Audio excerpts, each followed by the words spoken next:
لحد انا لما حبيته وهبته القلب ما بخلتش، عملت عشانه كل جميل وقال لي لأ ما عملتش، مشيت لعيونه ألف طريق وقال لي برضو ما وصلتش. أحب أقول له شكرا ليك، برغم إن أنت بعد ما شفت كل الحلو من قلبي لا قلت كلام يريحني ولا راعتني ولا شكرتش.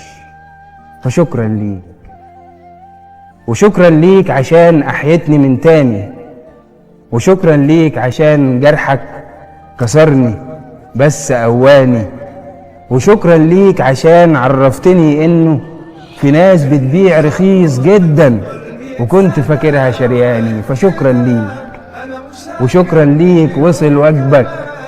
أنا زعلان صحيح لكن ولا هلومك ولا هعاتبك ولا هقولك لماذا البعد ولا هدعي عليك ربك. إذا كان في البعاد راحة يا عم تمام ما جاتش عليك.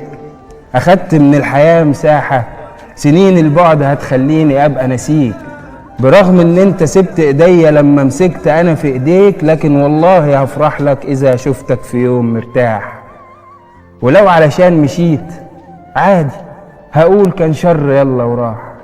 أنا اتمنيت وربنا شاء أشوف غير اللي أنا اتمنيت، فليه أزعل أودع عليك تكون في الجاي مش مرتاح. بسيطة وسهلة على الآخر، نقول كان شر يلا وراح. أقل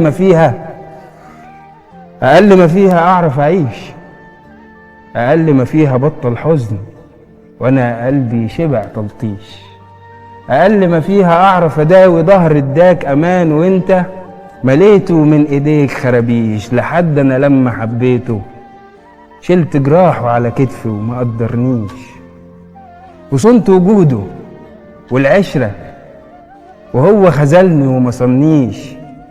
وكنت بشوف بإني لو وهبت الدنيا لعيونه فكل الدنيا وما فيها قصاد نظراته ما يكفيش. قتلت السبت ليه يا جميل وانا اللي جبرت ايد ثابته، قسيت على القلب ليه يا اصيل وانا لا اذيت ولا سبته.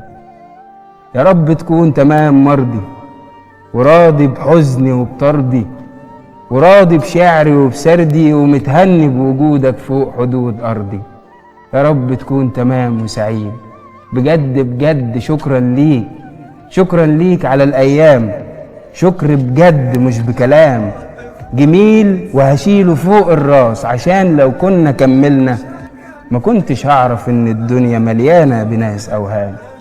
فشكرا ليك على الاوهام، وشكر بجد مش بكلام. شكرا ليك.